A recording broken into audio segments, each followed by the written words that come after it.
Hey, newbie. Would you mind helping me try to remember the orders? I don't think I got everything. Really? We have to talk about this again. You don't have to call me sir. My first name is fine.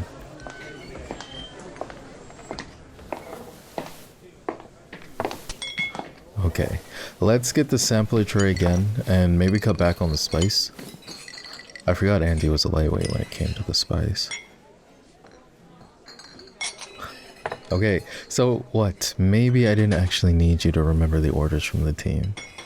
Maybe I actually wanted to pull you aside and chat with you for a moment.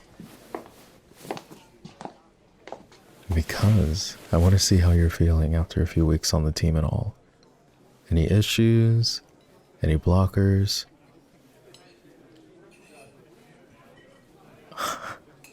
How many times do I have to tell you?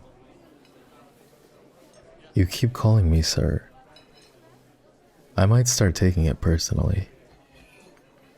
Now tell me, are you doing alright with the new team? Yeah, I hear you. They can be a lot, I know. They're mostly a good team, with a few troublemakers here and there. But honestly, I know you'll get along with them. They share a lot of your interests and aren't too pushy about hanging out outside of work. Which, trust me, as hard as this company pushes for togetherness and cooperation, is honestly a blessing. I mean, it did take me some time to get used to it. New city, new apartment, new job.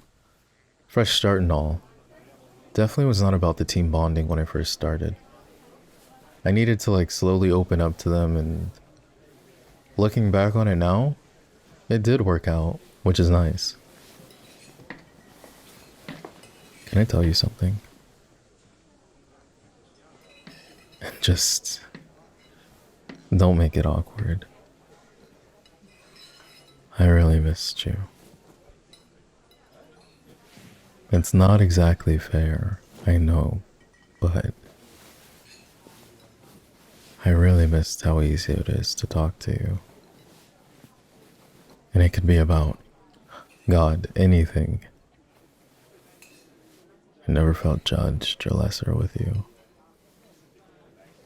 I felt like I could be vulnerable. Which is, I mean, it means a lot for someone like me. The breakup it stuck with me for a long time. I mean, we were together for so long, and every single day I wake up and I just can't believe I screwed things up so badly. It's been so long, and yet it feels like all the air was sucked out of my life. This probably isn't an appropriate talk to be having about on corporate time, by the way. Even if we are at a wing restaurant. I don't know why I acted the way I did. I know that's the lamest excuse and a lot of guys use it, but I promise, I honestly don't know. Emotions kind of just happen. And I don't really have a lot of headspace or time to take a step back and go, I should ponder on myself, you know? I've just been trying to survive. Find purpose elsewhere. Not think about you potentially moving on or finding someone else that could love you like you deserved. Neither of us were perfect. But you never made things my problem just because you were feeling frustrated with everything else in your life. I hated my job then. I hated the neighborhood we lived in. Hated our neighbors that had to just argue over every single night, always right at 4 a.m. I was starting to think Chelsea was the friends we made along the way or something. That level of insane ranting from the both of them. Okay, you're right. Maybe it was a little mean for us to dramatically make up Chelsea's stories in retaliation. But at least we did it quietly. giggling under the covers while the coffee brewed. I still think about your whole skit about her being some kind of cryptid that enjoyed messing with that girl's boyfriend. Sometimes I think about it during meetings, and I have to just pretend that I'm coughing. I am sorry, for what it's worth. I thought at the time that I needed a clean break, to start over and away from all the stressors that were in my current life. It was never fair to put any of that on you. You were the one good thing in my life, and I'll never, ever forget that look on your face when I said that I needed to get away from everything. When you asked if I meant you, I was so angry and confused that I doubled down. I thought you resented me deep down. You were always worried and trying to help me, and I shut you out at every turn. I didn't even think about if you needed support. I mean, you were suffering just as much as I was.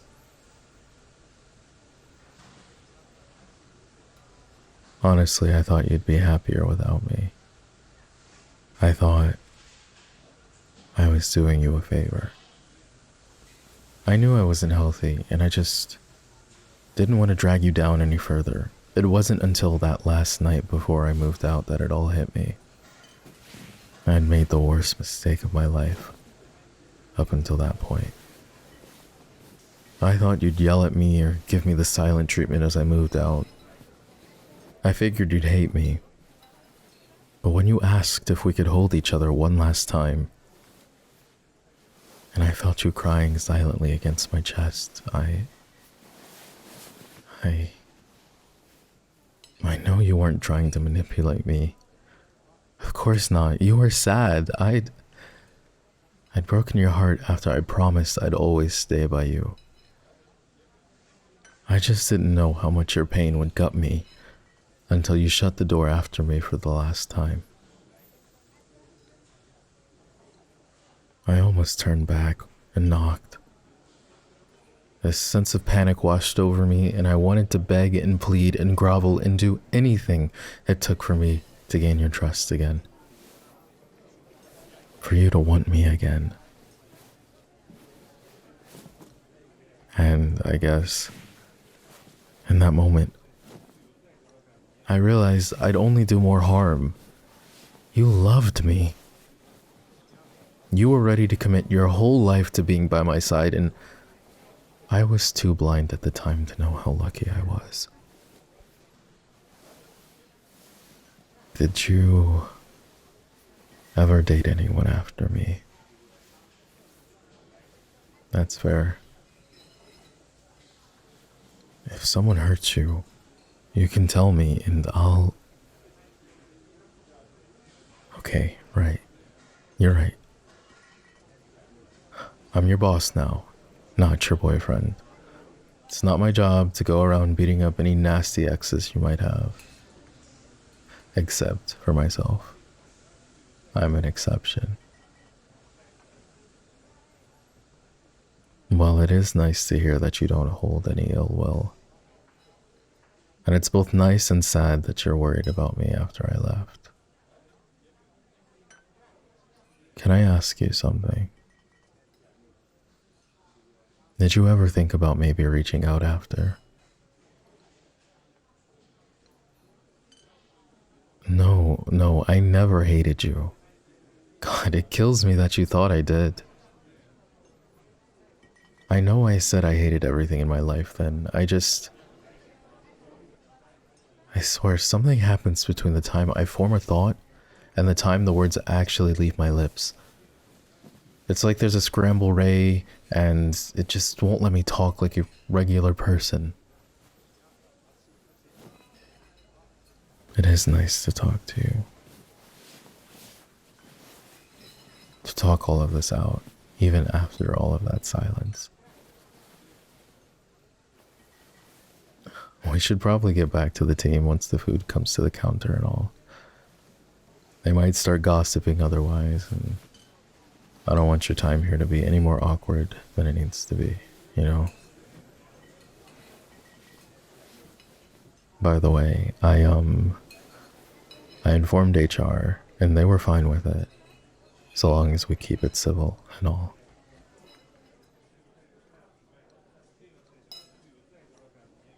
What would you say if I told you I was still in love with you?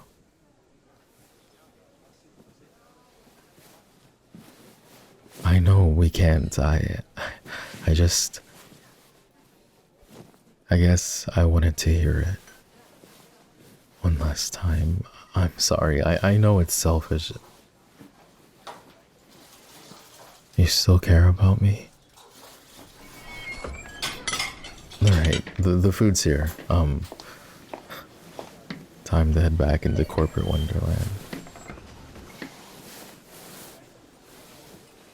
Do you think we could go out for coffee sometime?